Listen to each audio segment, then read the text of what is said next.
Assalamualaikum warahmatullahi wabarakatuh.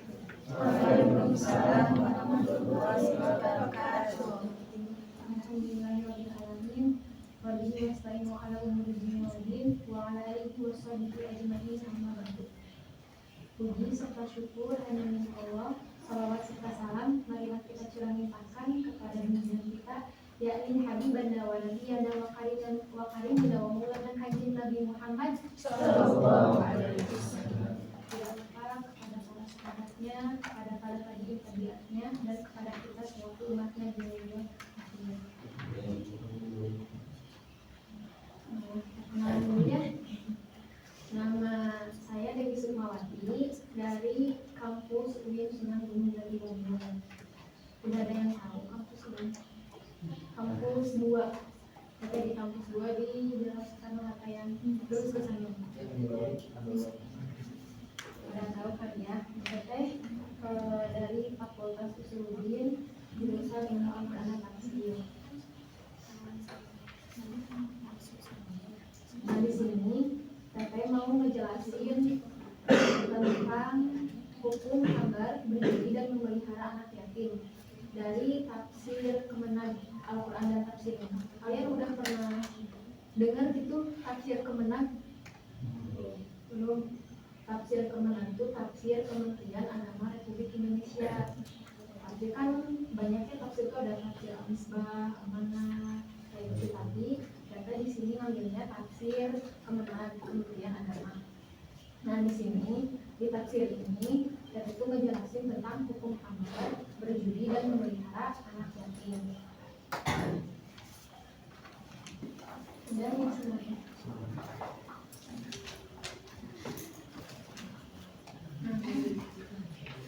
Kalian pernah dengar berita nggak masalah tentang orang yang menyelewengkan anak? Pernah dengar. Dampaknya itu apa bagi orang yang suka nggak baik? Atau mendengar keluarga yang hancur karena permainan judi? Pernah. Sama, lalu bagaimana perasaan kalian jika ada yang tidak peduli atau melantarkan anak-anak yatim? Bagaimana sih perasaan kalian? Kan anak-anak yatim itu dimuliakan ya, tapi ini mah kebalik, malah terlantar gitu, dianiaya. Gimana sih perasaan kalian? Sedih nggak sih? Nah di sini itu dari tafsir ini yaitu menjelaskan tentang kamar berjudi dan memelihara anak yatim. Nah itu berada di Quran surat Al-Baqarah ayat 209 sampai 220.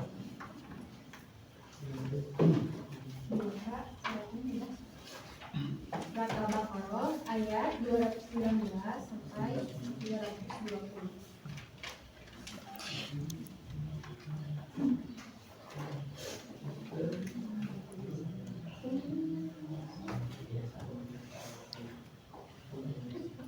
Nah, tujuan inti dari pembelajaran ini yaitu menjelaskan atau mengidentifikasi tentang bagaimana sih hukum hamil, bagaimana berjudi, dan bagaimana memelihara anak yatim. Lalu menunjukkan sikap positif seperti menjauhi larangan-larangan yang buruk seperti larangan-larangan tadi ya.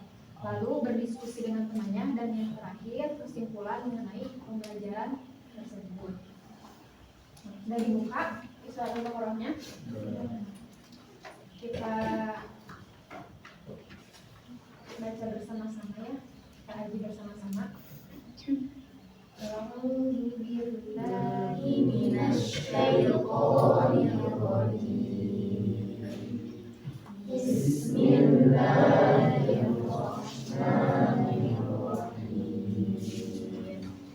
Yas'alunaka 'anil khamri wal maisir qul fihima ismun kabirun wa manafi'u linnas wa ismuhuma akbaru min naf'ihima wa yas'alunaka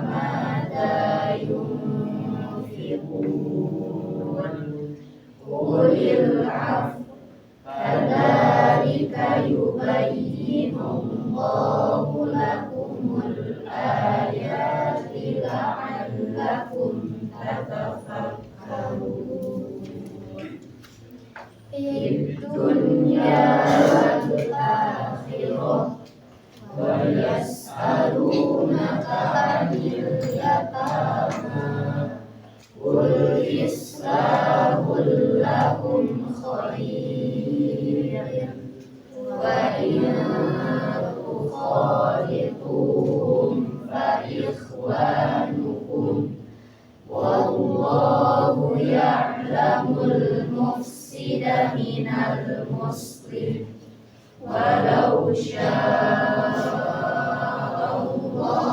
la'anatakum innallaha azizun hakim. Artinya tetap pengen dari Ahmad salah satu orang yang membacakan artinya ayat 219. Boleh ini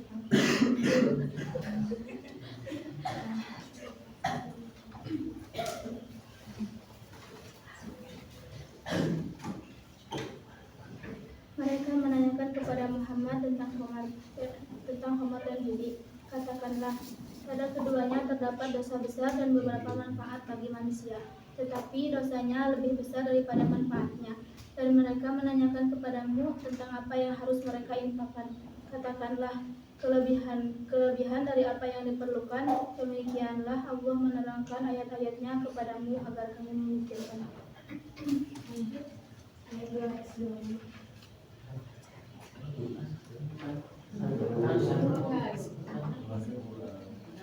Ayat 220. Tentang dunia dan akhirat.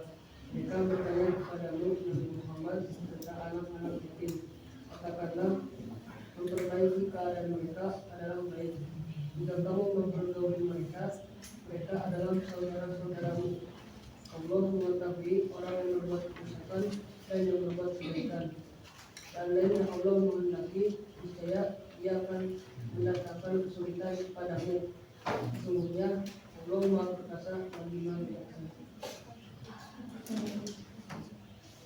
Nah, dari ayat tersebut ya tafsirnya, tapi sebelum ke tafsirnya di sini ada kosakatanya, ada munasabahnya, setelah itu langsung ke tafsir. Ini ketentuan dari tafsir tersebut ya, tafsir tentang.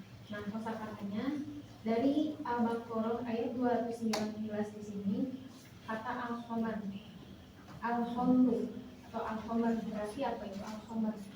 Yang artinya minuman keras, yaitu berasal dari kata khomaroyah muru yang berarti khomaroyah muru menu peti, yang artinya menu peti. Nah, segala sesuatu yang berfungsi sebagai penutup disebut khimar. Khimar itu penutup apa? Belum perempuan. Tapi arti lain dari kata khomar adalah minuman yang memabukkan. Minuman yang memabukkan. Jadi minuman yang memabukkan itu disebut khomar. Karena ia berdampak negatif yang dapat menutup atau melenyapkan akal pikiran seseorang, karena yaitu minuman keras. Ya, minuman keras. Nah, kata khamar yang berarti minuman keras di dalam Al-Quran disebutkan antara lain di dalam surat benar ayat berapa?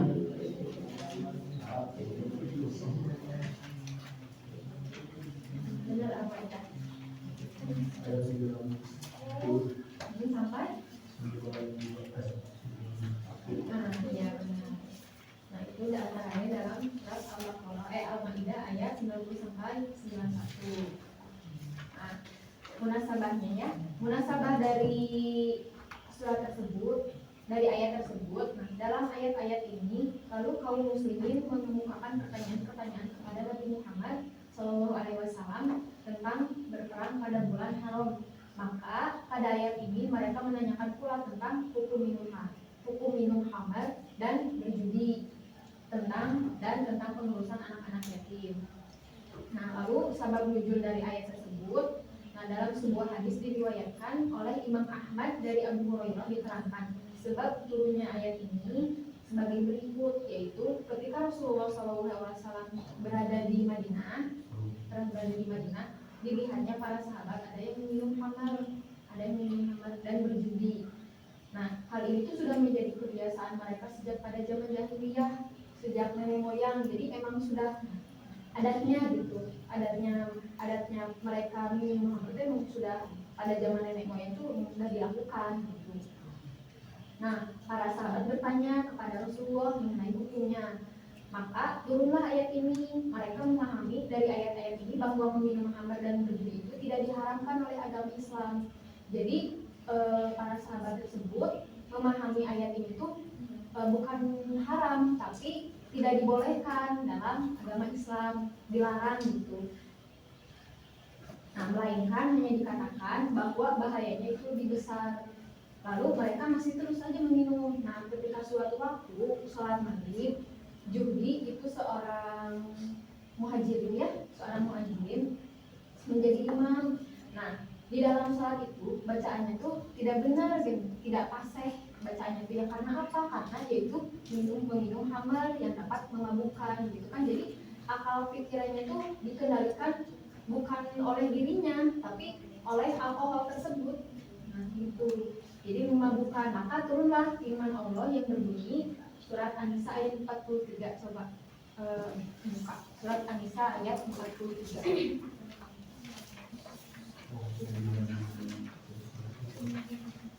Coba bacakan dong. An-Nisa ayat 43.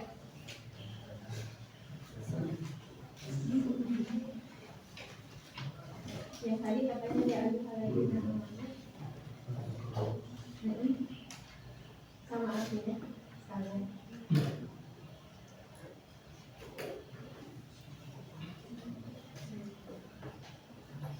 Ya. أعوذ بالله من الشيطان الرجيم بسم الله الرحمن الرحيم يا أيها الذين آمنوا لا تقربوا الصلاة وأنتم سكارى حتى تعلموا ما تقولون ولا جنبا إلا عابري سبيل حتى تغتسلوا وإن كنتم مرضى أو على سفر أو جاء أحد منكم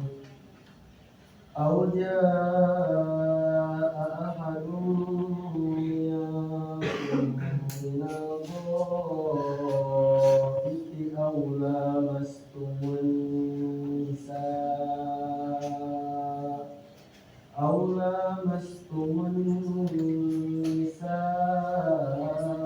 فلم تجدوا ماء فتيمموا صعيدا طيبا فامسحوا بوجوهكم وأيديكم إن الله كان عفوا غفورا. Wahai orang-orang beriman, janganlah kamu mendekati sholat ketika kamu dalam keadaan mabuk, sampai kamu sadar apa yang kamu ucapkan. Dan jangan pula kamu hampiri masjid ketika kamu dalam keadaan duduk, kecuali sekedar melewati jalan saja, sebelum kamu mandi dulu. Adapun jika kamu sakit atau sedang dalam perjalanan atau sehabis buang air, atau kamu telah menyentuh perempuan sedangkan kamu tidak mendapat air, maka bertayamumlah kamu dengan debu yang baik dan suci. Usaplah wajahmu dan tanganmu dengan debu. Sungguh Allah Maha Pemaaf, Maha Pengampun. Nah, itu tuh ayat itu turun ketika yang tadi yang judi itu yang seorang muhajirin yang jadi imam, tapi bacanya tidak pasti karena dia sudah turun ayat yang melarang khamar. Lalu turunlah ayat yang benar-benar menegaskan juga boleh, melarang banget bahwa minum khamar itu hukumnya haram, yaitu surat tadi Al-Maidah ayat 90 sampai 91.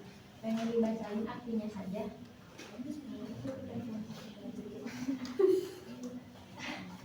Artinya,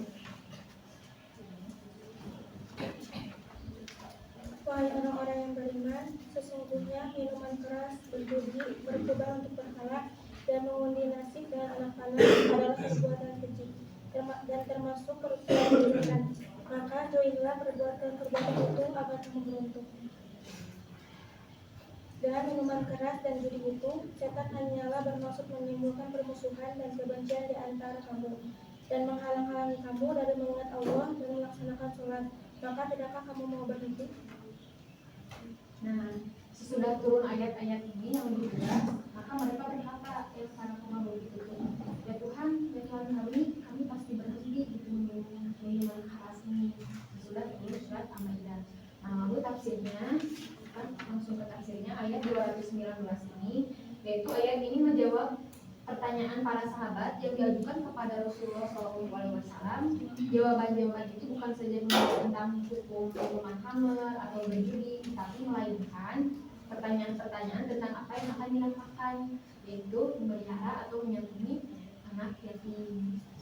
Nah, larangan minuman khamr diturunkan secara berangsur-angsur yang tadi sebab nuzul. Nah, sebab minum khamr itu bagi orang Arab sudah menjadi adat kebiasaan mereka sudah pada zaman jahiliyah, dan tadi ya yang sebab nuzul yang sudah menjadi adat nenek moyang mereka pada zaman dahulu minuman khamr itu. Nah, kalau dilarang sekaligus nanti dikhawatirkan akan sangat memberatkan bagi mereka. Jadi kalau misalnya dilarang sekaligus, nah kan dikhawatirkan memberatkan ya bagi mereka. Nah, lalu mula-mula dikatakan bahwa dosanya itu besar, itu minuman khamr itu.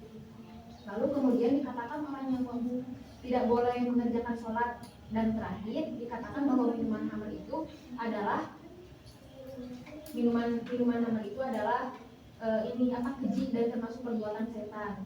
Yang tadi surat Al-Maidah ayat 90 sampai 91. Nah, lalu kemudian mereka dicela dengan mengatakan, apakah kamu belum mau jadi berhenti minumnya? Katanya begitu. Lalu tegasnya minuman khamr dan main judi itu haram dan hukumnya haram. Nah, turunlah ayat 9 ayat Al-Maidah, surat Al-Maidah ayat 90 sampai 91 itu buat mempertegaskan bahwa minuman khamr itu sama berjudi itu hukumnya haram. Lalu yang dimaksud dengan khamr menurut para jumhur ulama dengan khamr tersebut ialah sebuah minuman yang memabukkan walaupun terbuat dari bahan apapun. Minuman yang memabukkan meskipun terbuat dari apapun itu hukumnya haram, karena kan kualitasnya memang memabukkan ya, bahannya memabukkan gitu, intinya memabukkan. Apapun itu minuman memabukkan, kalau misalnya emang minuman memabukkan, nah itu hukumnya haram, termasuk minuman khamr, baik sedikit ataupun banyak. Nah, ahli kesehatan juga berpendapat bahwa minuman khamr itu ya banyak sekali bahayanya. Dampaknya seperti apa? Ada yang tahu dampak minuman khamr bagi kesehatan? Bagi kesehatan ada yang tahu? Iya, benar. Terus bisa jadi serangan gagal jantung, gagal ginjal, terus serangan jantung, ya. Terus ini jadi kayak akal pikiran kita tuh jadi itu dikendalikan sama alkohol tersebut. Bahkan kalian pernah ini nggak melihat orang yang mabuk nggak? Ciri-cirinya kayak gini, matanya merah, tapi bukan berarti mata merah itu orang yang mabuk ya, bukan berarti begitu. Cuman kan pasti dari gimana ya, gestur tubuhnya gini pasti kelihatan kalau orang yang mabuk kayak gini, kayak gimana gitu kan, kayak diam-diam gimana gitu. Nah itu tuh si tubuh tersebut tuh dikoordinasikan tuh dengan alkohol tersebut. Jadi kayak menekan fungsi otak gitu alkohol itu, yang membuat orang tuh gak bisa berdiri, susah berdiri, malah susah berjalan. Apalagi ada yang sampai yang mabuk sampai bermotoran. Kan ada nggak pernah lihat gak yang boleh bawa motor gitu kan? Nah itu tuh bahaya banget gitu. Saking bahayanya, dokter juga, ya ahli kesehatan juga berpendapat bahwa alkohol itu sangat berbahaya. Nah, lalu di sini sudah tidak diragukan lagi bahwa minuman khamr itu berbahaya bagi kesehatan, akal pikiran dan urat syaraf, serta harta benda dan keluarga. Nah, minuman khamr sama dengan menghisap candu, narkotika, narkoba. Tahu yang kayak apa sih narkoba tuh? Kayak biji yang dihisap gitu kan. Kan kalau misalnya udah sekali nyoba pasti kecanduan ya. Nah, minuman khamr juga gitu. Misalnya kalian teh ini orang-orang baik nih ya, nauzubillah gitu, pengen coba-coba gitu, pengen minum khamr rasanya gimana gitu kan, enak ternyata, kesini kecanduan. Nah itu tuh sama aja kayak kita tuh bisa narkobacan gitu, gak beda jauh gitu dari itu, lalu menimbulkan ketagihan kan intinya. Nah seseorang yang sudah ketagihan minum khamr, baginya tidak ada nilainya harta benda. Berapa saja harga khamr itu pasti dibeli. Misalnya harga yang paling mahal nih, misalnya vodka atau whisky Skotlandia kan itu harganya 6 juta. Kenapa teteh tahu? Teteh nyari dulu di Google ya. Apa khamr minuman keras yang emang benar-benar mahal, tapi ada yang lebih mahal dari itu. Nah itu kan harganya 6 juta ya whisky Skotlandia tuh. Nah tapi kalau misalnya bagi orang-orang yang emang udah benar-benar kecanduan, yang emang suka banget minum khamr, itu harga 6 juta itu di mata mereka cuma harganya itu 6.000 gitu kan. Padahal itu 6 juta gitu. Itu bahayanya. Lalu penyakit kecanduan khamr berat sekali dengan segala perbuatan maksiat dan kejahatan. Nah, lalu seorang yang sudah mabuk tidak akan malu-malu pergi di tempat-tempat umum seperti di nightclub atau di bar yang lain-lain. Kan biasanya kalau misalnya tempat-tempat kayak gitu pasti ada aja ya yang mana. Gak mungkin gak ada nggak sih kalau misalnya tempat-tempat kayak gitu kan. Nah bahkan kalau misalnya orang yang mabuk kan alam bawah sadar mereka tuh nggak sadar ya, dikendalinya bukan sama mereka sendiri kan.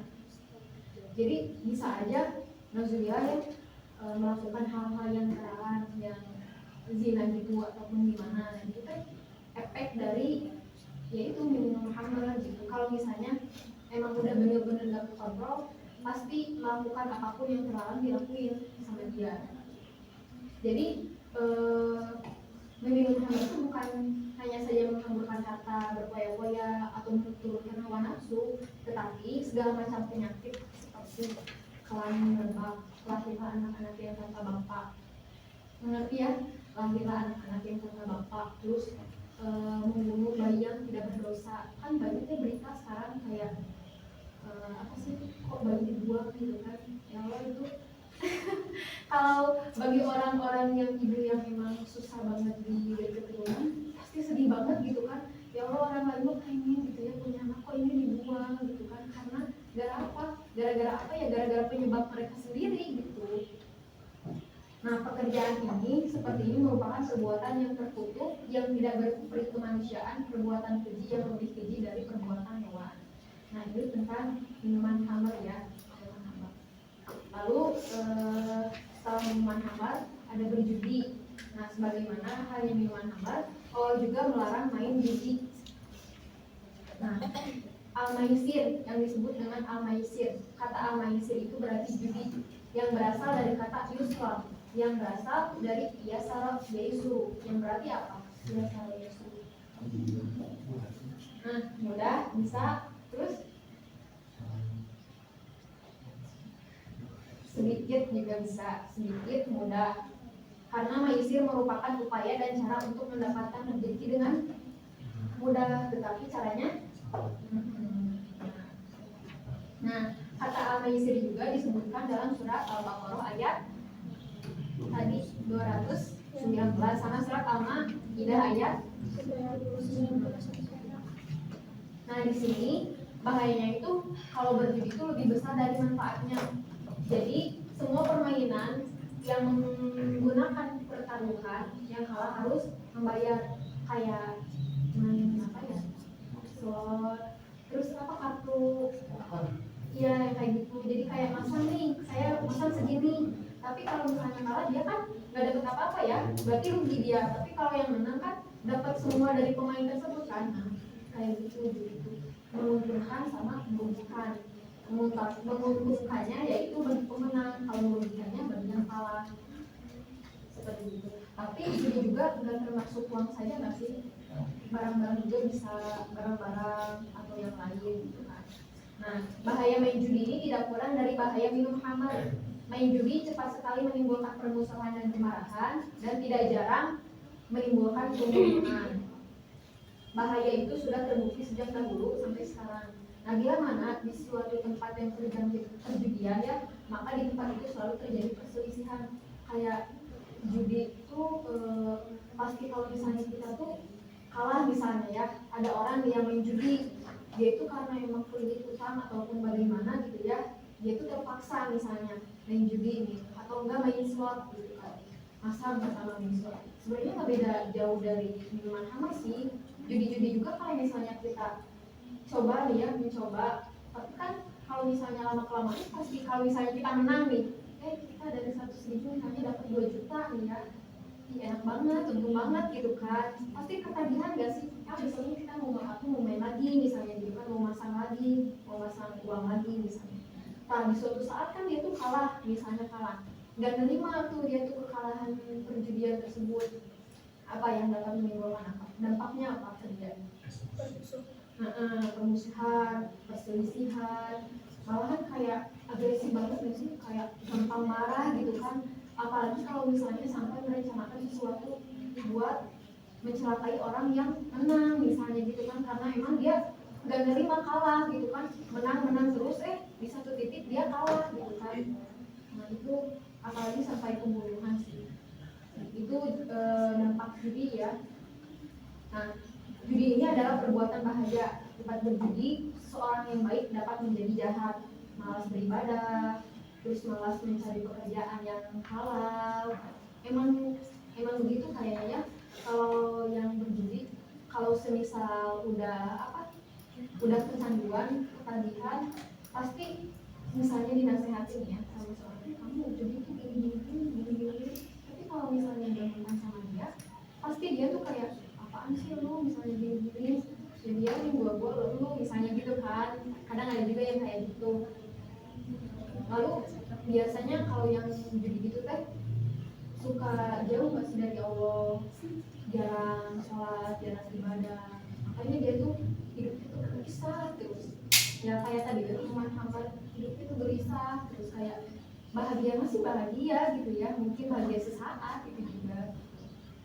Nah lalu dia kan jadi pemarah, matanya merah, badannya lemes gitu kan, mencari rezeki dengan jalan yang tidak baik dan selalu mengharap kalau mendapat kemenangan. Nah dalam sejarah perjudiannya, ada sejarahnya. Dalam sejarah perjudian tidak ada orang yang kaya karena berjudi, malahan sebaliknya yang terjadi, kebanyakan orang yang kaya tiba-tiba jatuh miskin dan melarat karena berjudi. Banyak pula rumah tangga yang bahagia tiba-tiba hancur berantakan. Misalnya di satu keluarga harmonis banget keluarganya tuh ya, aman, tentram, damai. Nah di satu sisi ada anak yang suka main berjudi misalnya, dia tuh yaitu misalnya asal sholat di mana dia tuh kan misalnya keluarga itu tuh berkecukupan artinya membeli sesuatu apapun masih bisa gitu ya, kecukupan lah intinya ya. Nah di satu sisi dia tuh anak itu berjudi, udah gitu nggak ketahuan lah sama maknya. Ini mah cerita pengalaman ya, tapi bukan orang lain, bukan juga ingin dari orang lain. Iya, ini apa? Ngomong orang tuanya, kok kenapa kok bisa gitu? Kenapa kamu jadi gini? Perasaan kan keadaan keluarga baik-baik aja. Gitu. Kenapa kamu kayak gitu misalnya gitu kan? Ternyata kalau hidup itu memang orang baik. Tapi diajakin sama temennya misalnya gitu, kamu masa lu sini memang lo begini ajakan. Nah sebenarnya mah kayak minuman hambar, perjudian kayak gitu, lingkungannya juga berpengaruh tahu. Kalau misalnya lingkungan kalian orang-orang yang nggak baik gitu kan, pasti berpengaruh. Kalau enggak misalnya di luar lingkungan teman-teman kalian misalnya gitu kan. Tapi kalau misalnya iman kalian kuat pasti nggak akan ke bawah gitu, nggak akan ke bawah. Nah itu dampaknya.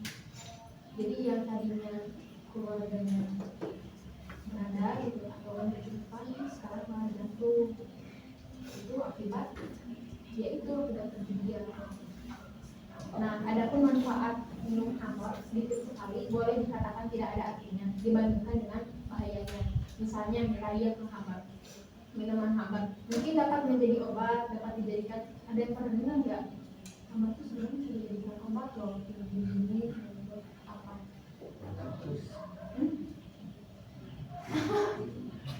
Pernah dengar nggak?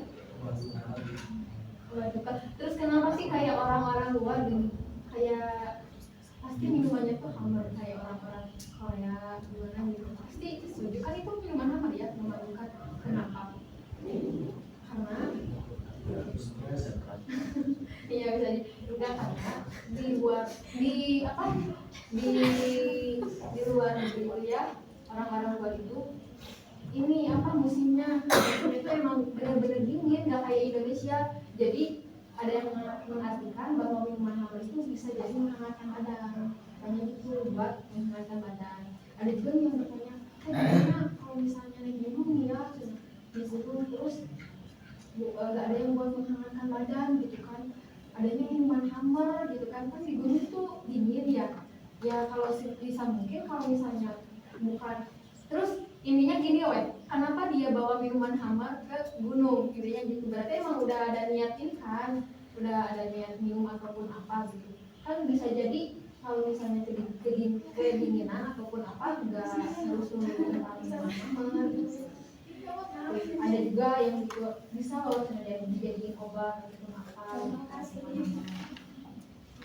Nah lalu kita lanjut aja ya ke ayat 220, yaitu tentang memelihara anak yatim.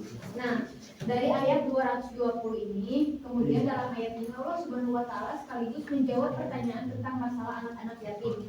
Anak-anak yatim yaitu anak-anak yang tidak berbapak, lagi karena sudah meninggal. Nah, timbullah pertanyaan mengenai anak-anak yatim ini pada masa Rasulullah Shallallahu Alaihi Wasallam. Dari orang-orang yang selama ini hidup bersama anak yatim, bercampur hartanya dengan harta mereka, serta sama-sama makan dan minum dalam satu rumah. Nah, dengan jalan begitu terpelihara anak-anak yatim, baik makan maupun kesejahteraannya. Tetapi kemudian turunlah ayat ini, yaitu surat An-Nisa ayat 10. Surat An-Nisa ayat 10.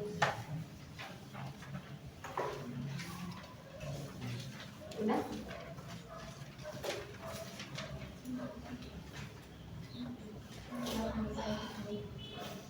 Bacain dong sama ini.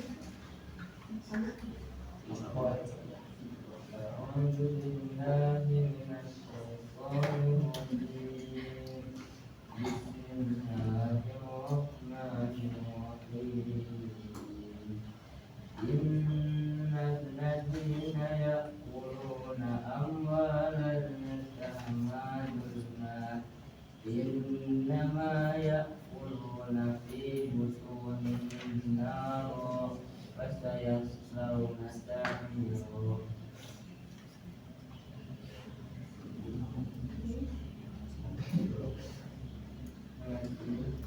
Sesungguhnya orang-orang yang memakan harta anak yatim secara zalim, sebenarnya mereka itu malah menempati dalam perutnya dan mereka akan masuk dalam api yang menyala-nyala itu neraka. Nah, dengan turunnya ayat itu, maka mereka ragu-ragu kalau perbuatannya terhadap anak-anak yatim selama ini zalim, termasuk memakan harta anak yatim itu. Jadi turunnya ayatnya surat An-Nisa ayat 10 ini orang-orang yang memelihara anak yatim, mereka tuh ragu, takut hartanya itu kemakan sama mereka, lalu mereka tuh takut zalim pada anak yatim gitu kan. Kan emang nggak boleh ya, nggak boleh kalau misalnya harta anak yatim ya tetap harta anak yatim, nggak boleh hak jadi milik kita gitu. Kalau misalnya kita mau memelihara anak yatim atau mengadopsi anak yatim. Nah, ayat 220 ini menjelaskan bahwa yang pokok dalam hal ini adalah pemeliharaan yang baik terhadap anak-anak yatim. Jangan sampai tersia-sia hidupnya. Nah, jangan sampai mereka terlantar serta tak terjamin ketentraman dan kesejahteraannya. Jadi ketika kita memelihara anak yatim itu dari pendidikan formal atau non formalnya itu harus mencukupan gitu ya. Jangan sampai kita memelihara anak yatim hanya karena manfaat sesuatu atau hanya karena dimanfaatin karena dia berbakat atau gimana gitu. Nah, nggak boleh, apalagi sampai dianiaya atau disiksa gitu kan. Kan tujuannya kita memelihara anak yatim itu buat memuliakan ya, buat memuliakan anak yatim gitu. Soalnya apa? Kalau misalnya kita memelihara anak yatim yang sudah tidak ada masanya ya, dimuliakanlah sama kita, dipelihara. Nah itu tuh pahalanya itu di akhirat Masya Allah banget gitu. Jadi bekal buat di akhirat gitu. Kalau misalnya kita benar-benar memelihara anak yatim gitu. Nah lalu di sini juga semua macam pemeliharaan dan penjagaan anak-anak yatim adalah merupakan kebaikan. Andai kata mereka dibawa tinggal serumah sama orang yang mengadopsi ya, dibawa tinggal serumah, itu pun juga baik sebab dengan tinggal bersama-sama sudah merupakan hidup bersaudara. Jadi sudah merupakan anak kandung lah, bagai anak kandung sendiri gitu. Seolah-olah anak yatim itu merupakan saudara kecil, dipelihara kesehatannya seperti memelihara saudara atau anak kandung sendiri. Nah, jadi boleh bercampur harta dengan anak yatim, tapi jangan menghak harta anak yatim itu milik kita gitu. Nah, asal ada niat untuk keselamatan mereka dan tidak untuk merugikan mereka. Perkara niat seorang itu tergantung. Ini tidak tahu ya niat kita mah, hanya Allah yang tahu gitu. Niat kita jahat atau niat kita baik itu mah kan tergantung sama kita sendiri ya. Nggak ada yang tahu misalnya sih niat kita mah dulu, tapi kan nggak tahu. Barangkali niat dia baik ya buat memelihara anak itu gitu. Nah, banyak terjadi orang-orang mengatakan berniat baik memelihara anak yatim itu, tapi kenyataannya dia menganiaya atau menyiksa. Seperti semisal di sebuah desa ada yang memelihara yatim piatu duafa gitu. Misalnya, oh iya, yatim piatu. Nah dia tuh niatnya bikin apa ya? Misalnya bikin yayasan gitu ya, yayasan yatim piatu duafa. Nah di situ emang misalnya pendirinya tuh berniat baik buat memelihara anak yatim itu, ya buat memuliakan gitu, tidak untuk dimanfaatin ataupun apa.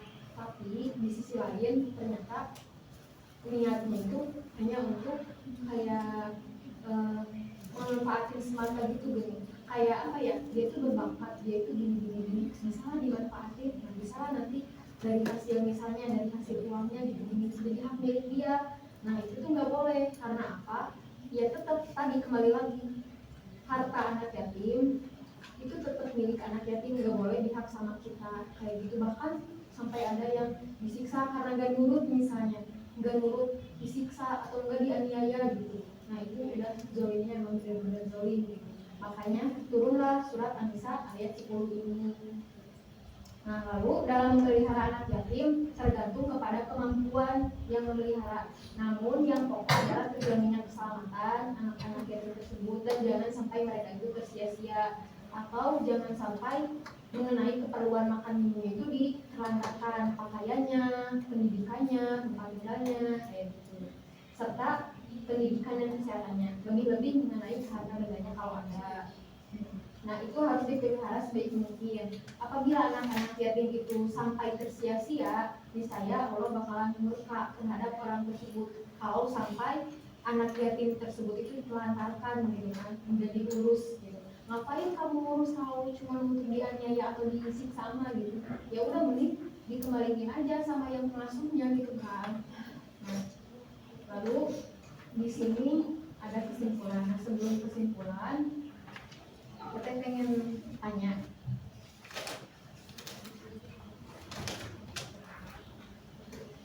setelah kalian mengetahui bahwa khamar dan judi adalah perbuatan yang sangat dilarang dalam Islam, apa yang kalian rasakan? Judi sama haram itu dilarang dalam agama Islam. Apa yang kalian rasakan setelah mengetahui ini? Misalnya, oh iya benar, judi sama khamar itu dilarang dalam agama Islam dan haram hukumnya. Nah, yang kalian rasakan itu apa? Ada yang tahu? Yang kalian rasakan itu apa? Kalian tuh udah paham nih. Oh iya ya, judi itu dilarang sama Allah misalnya, dilarang dalam agama Islam. Minuman khamar juga, minuman yang memabukkan itu dilarang. Oh iya misalnya teteh, oh iya jadi rasanya kita tuh, oh iya jadi tahu bahwa Muhammad itu gini, berarti harus dijauhi karena dampaknya gini misalnya gitu kan.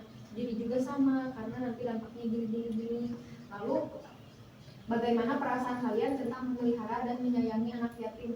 Orang-orang yang benar-benar memelihara dan menyayangi anak yatim, perasaan kalian kayak gimana? Terus? Seneng sama bahagia gak beda jauh gak sih? Apa? Itu ya, kamu bukan dulu. Perbedaannya nih, kamu yang kamu rasain misalnya si A nih memelihara anak yatim itu emang benar-benar sesuai syariat Islam misalnya gitu kan, harus ini emang benar-benar diperhatiin dari makan minumnya, dari pendidikannya. Tapi yang si B dia tuh kebalikan dari si A, misalnya malah disiksa, malah dianiaya. Itu pandangan kamu gimana? Kok belum malam sih? Pandangan kamu antara si A sama si B itu gimana perbedaannya? Pasti kamu tahu jawabannya, tapi kamu malu ya, nggak usah malu-malu.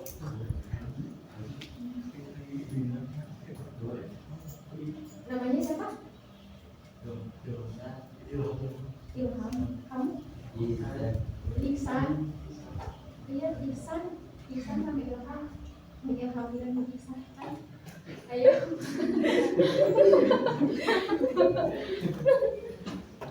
Masa nggak tahu perbedaan dari kedua yang tadi? Perempuan, ada yang tahu? Siapa kamu namanya? Nurul.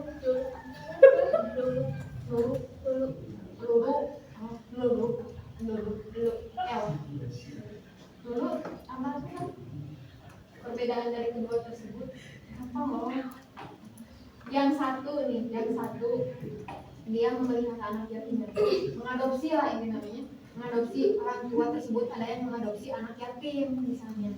Nah diadopsi sama dia tuh kayak memang benar-benar pelihara gitu, disayangi, diberi cinta, diberi kasih sayang gitu kan, diperhatiin dari makan minumnya, pendidikannya, semuanya. Tapi yang si B itu kebalikan dari yang si A, malah menganiaya, menyiksa gitu anak yatim. Nah itu menurut kamu apa nih?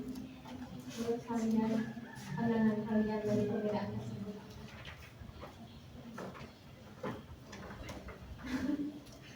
Nih kalau yang si A nih ya. Oh iya, kamu mau jawab ya? Ilham, kamu tadi udah gini, tapi kamu mau jawab apa? Boleh dibantu sama temennya? Misalnya nih, ini mah tapi jangan sama jawabannya. Misalnya, oh berarti kalau yang benar-benar menyantuni anak yatim, berarti emang dia benar-benar memeliharanya, niatnya benar. Karena kan udah tahu ya, memelihara anak yatim itu sangat mulia banget kan. Kan anak yatim itu dilindungi ya, gitu saya sama Allah gini. Oh, aku melihara anak yatimnya benar nih sesuai syariat Islam, dari pendidikan, dari apapun. Nah itu tuh bakal jadi pahala nanti di akhirat gitu misalnya. Nah kebalikannya, kalau yang kedua itu gimana? Bisa? Yang B, yang si B itu yang kebalikan dari si mencintai.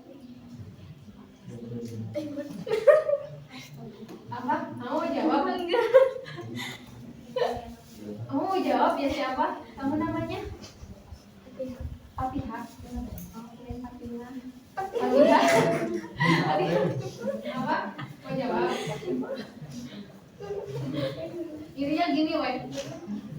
Buat apa kalau misalnya kita mengadopsi atau memelihara anak yatim punya disiksa atau jangan? Buat apa? Kalau buat apa? Buat dijadiin apa? Buat jadi pembantu. Nah, ada juga yang kayak gitu, benar. Oh, kamu suka nonton sinetron ya? Iya, ada juga. Malah kalau kayak misalnya pengen ini anak yatim malah jadi pembantu gitu kan, bukan jadi pelihara atau dikasih sayang gitu kan, malah jadi pembantu, apalagi kayak anak kecil gitu kan. Nah itu nggak boleh banget kalau misalnya emang niatnya juga baik atau buruk. Tapi dah niat mah itu ya Allah yang tahu ya. Kayak gitu. Ada yang kita baca dari para Muhammad.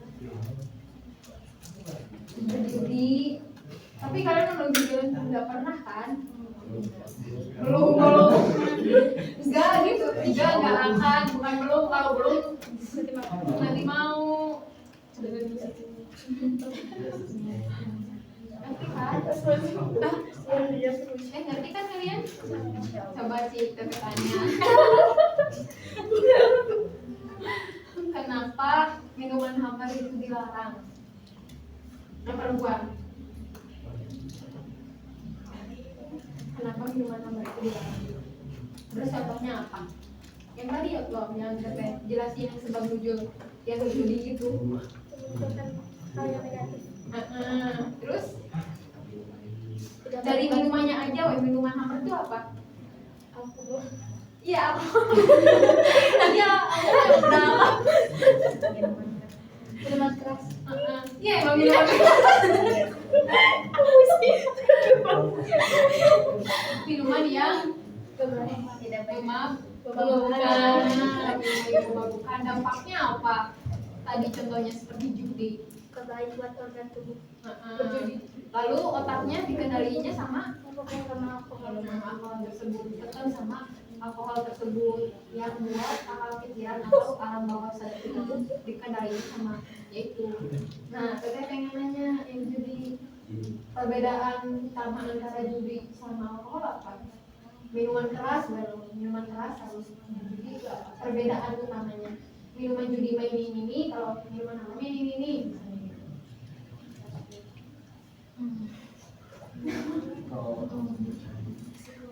Oh, itu hambar macai, lima duit gitu. Enggak gitu perbedaannya Bang Matu. Sesuai tadi yang udah dijelasin. Sesuai ini, sesuai apa? Sesuai tafsir. Sesuai tafsir apa tadi? Yang udah dijelasin apa? Minuman hambar mah ini perbedaannya sama alkohol kan gak beda jauh. Sama-sama ketagihan, sama-sama kecanduan, tapi perbedaannya apa? Ihsan. Kamu ini siapa kamu yang minum? Yang bawa itu? Namanya siapa? Bes. Bes. Bes. Bes. Oh.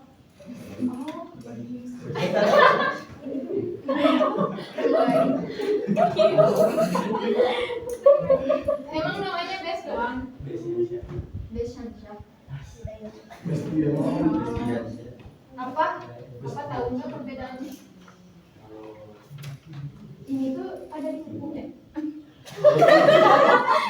Iya kan? Iya. Terus juga lagi ngomong pasti mesti tahu. Yang di buku ini pasti ada.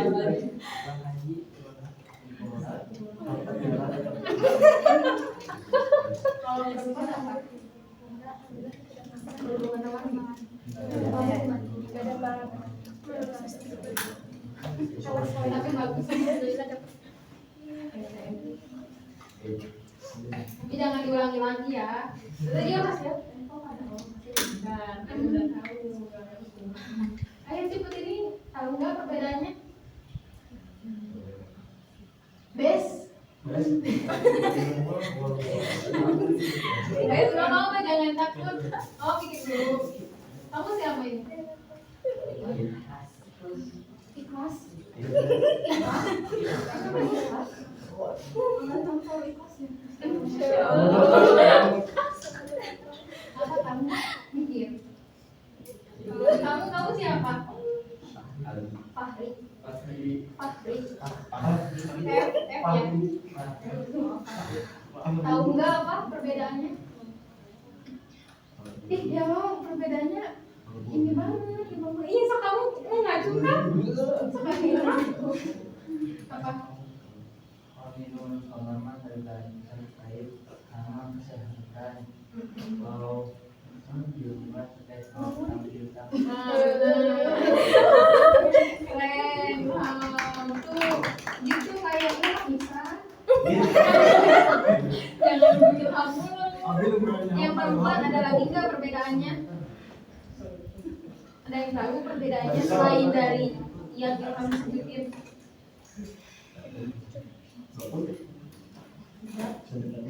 Enggak ada. Iya, so kamu dulu. khamr mah menimbulkan kemaksiatan, kalau judi mah menimbulkan kehancuran. Iya benar. Sama juga judi maksiat. Iya, perselisihan, pembunuhan ya, kayak gitu. Kamu itu namanya siapa ya yang mau jujur? Jessica. Jessica. Jessi. Kalau ini Puji itu yang viral. Oh iya Fatima.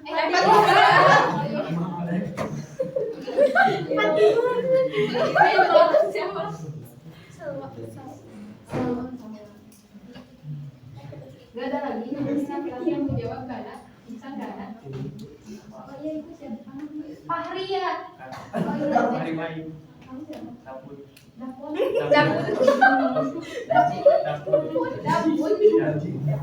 Oh emang namanya Dapur. Kamu itu yang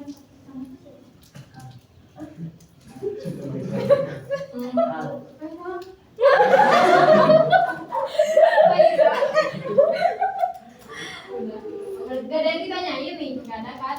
Berarti paham semua kamu. Dampaknya.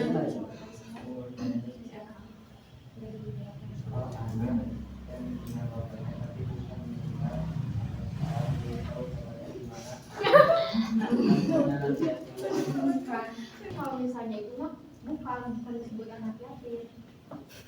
Kalau bapaknya yang pergi atau nggak saya itu kemana bukan. Tapi ini mah kalau misalnya memang udah tahu persis bapaknya meninggal berarti itu disebut.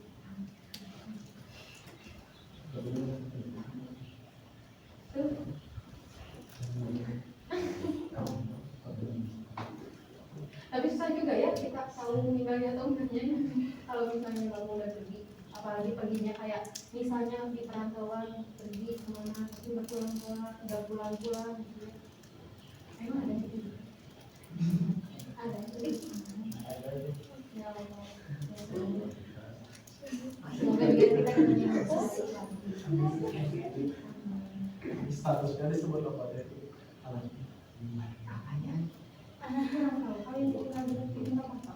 Tapi ada tinggal bapak mah yang meninggal iya ya disebutin di tafsir kemana juga yang ditinggal bapak yang meninggal harus meninggal itu disebutnya yatim.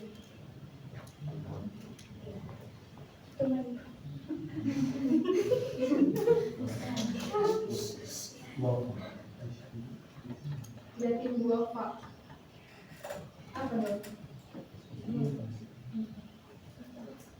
Ada yang ini nggak ada lagi, udah tahu kan dampaknya apa, dan nggak ada positifnya. Emang ada positifnya ini tentang diri, emang ada positifnya? Nggak ada kan? Ayo dapat duit.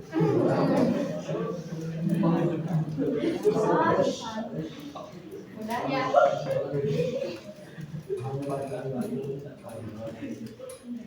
Mungkin nggak ada yang ditanyain lagi ya. Nah buat kesimpulannya, yang pertama ada yang menyimpulkan yang pertama. Tunjuk aja deh. Oke. Tuh yang menggosok tuh yang buatnya kacamata. Kesimpulannya yang pertama tentang nomor apa? Ya baik karena ini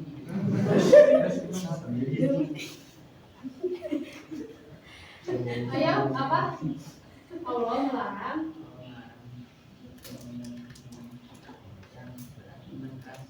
yang memabukkan. Kesimpulan yang kedua, berjudi perempuan keji.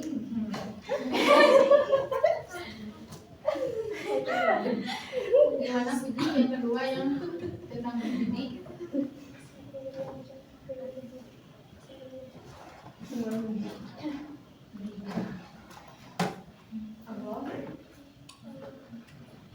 Allah melarang. Mau dibantuin sama Jessica. Oh Jessica tahu ya sob Jessica apa? Gak apa-apa sob Jessica. Allah melarang perbuatan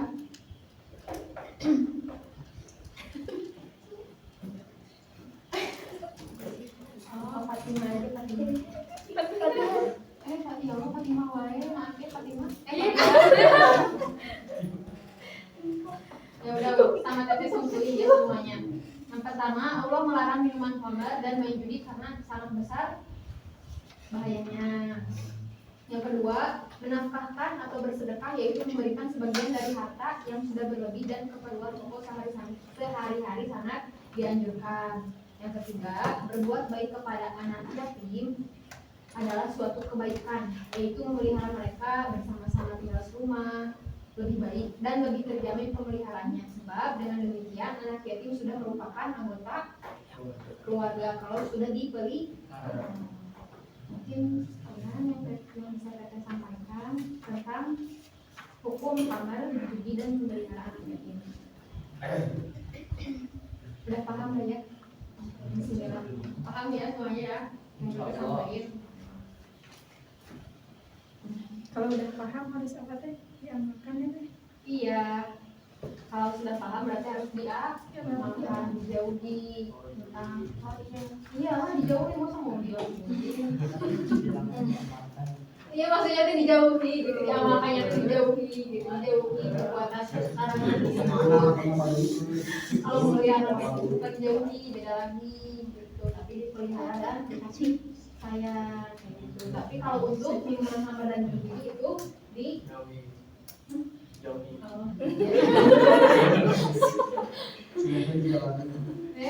nggak boleh Isan. Udah mungkin sekian yang bisa disampaikan. Assalamualaikum warahmatullahi wabarakatuh. Masuk doa dulu. Doa penutup. Siapa yang pemimpin? Dakun. Dakun. Ayo Dakun.